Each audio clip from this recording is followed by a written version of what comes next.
Next, from the House chamber in the state capitol, as the House debated aspects of the pension reform bill, House Republicans charged Speaker Madigan with not allowing their legislation to be considered. We pick up debate with Speaker Madigan responding to his critics and watch his tempers later explode on the House floor. This runs about 9 minutes.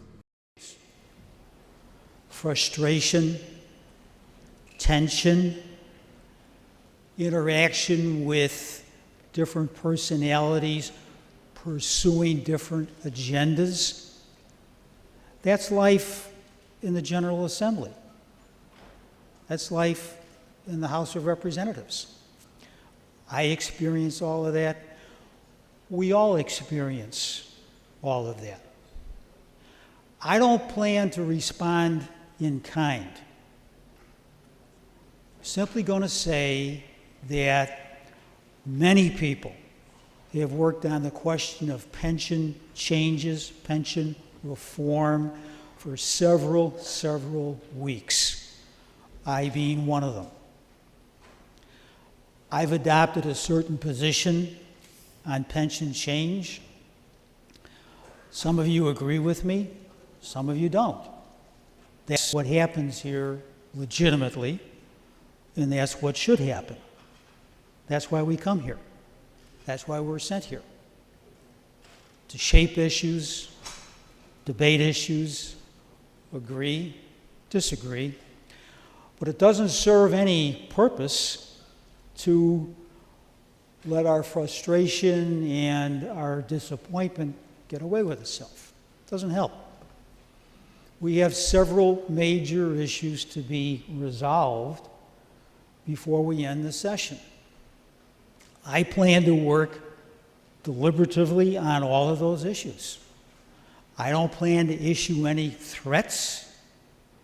I don't plan to issue any kind of statements which are designed to be derogatory toward anybody. There's been some directed at me. Some have already been printed in the media. I don't plan to respond to that. I'd simply say, here, most of us recognize that the current Illinois pension systems are financially unsustainable. Everybody pretty much acknowledges that. And there has to be some kind of change.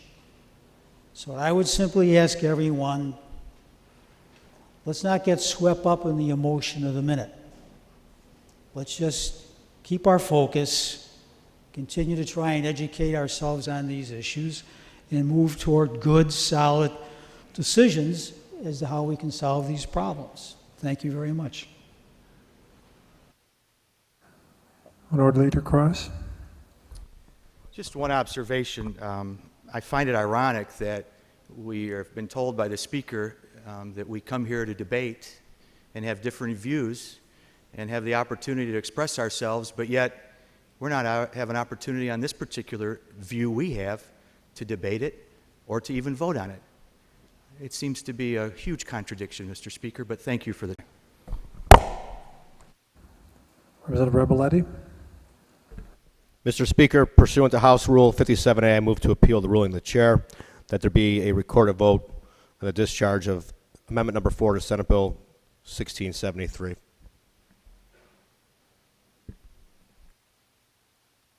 I'll defer that question to the parliamentarian, Mr. Rebelletti.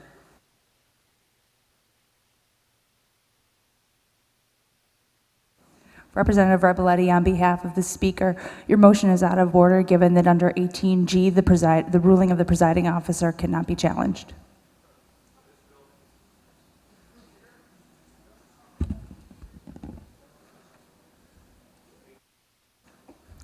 Representative Rebelletti. Will this amendment be getting out of the Rules Committee anytime soon for debate? I'm sure they're aware of your intentions on this. I can't speak for the Rules Committee not being on it, but the majority leader is here, and I'm sure she'll hear your request. Take it under consideration. We have 72 hours to the end of the session. I certainly hope that the opportunity to be debated will occur here very quickly. Leader Mike Bost. I've said it once. I've said it many times on the floor.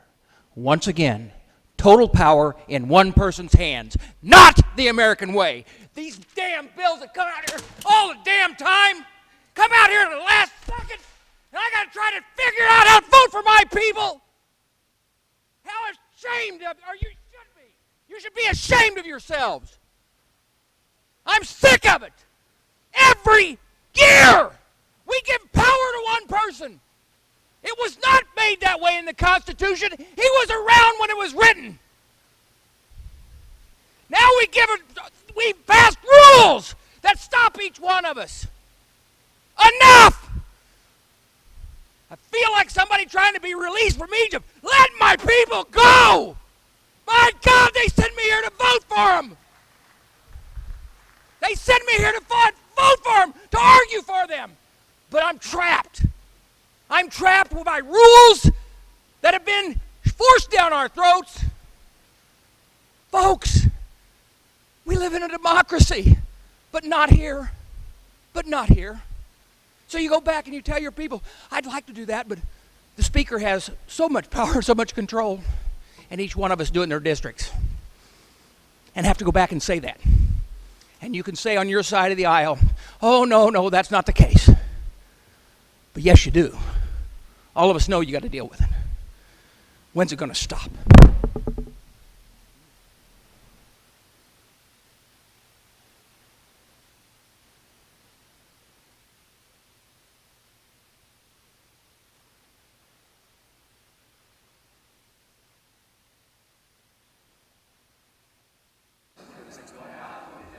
Back to the order of the calendar, 6 of the calendar.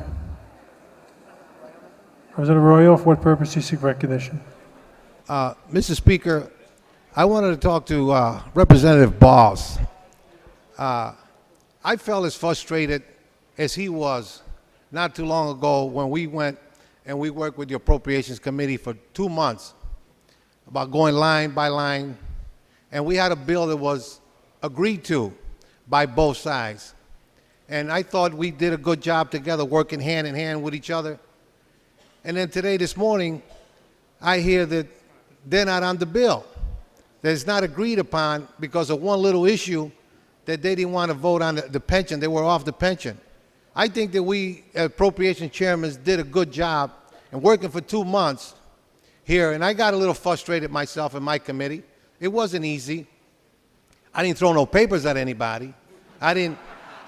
Which I wanted to. I had discussions with the Republicans in my committee. We disagreed, but we also agreed. And we came out with an agreed bill in public safety. But I don't think that I could ever get that mad as Representative Bost just did on the floor in my committee. But I was the bad guy. They were saying Representative Arroyo is not helping us. He's not being courteous to us. He's not. I think I've been backwards. I've bent over backwards. I wanted to close 2 prisons, Tams to being one of them, because of the inhumane conditions that were going on in Tams. And we all came to an agreement, and I looked the other way and I says, okay, we put it back to a medium security prison, I'll allow it to stay open as Appropriation Chairman of Public Safety. And our committee also agreed to that. That wasn't a good feeling when I had to go in there and agree to keep that prison open. So, you know, we could have disagreements. We could agree and we could disagree. But you know what? We got to get along, and at the end of the day, we want to pass a budget, and we want to get out of here the 31st of May. Thank you very much, Speaker. You're watching the Illinois Channel, an independent nonprofit corporation formed to provide gavel-to-gavel coverage of Illinois state government and other public affairs events taking place across Illinois.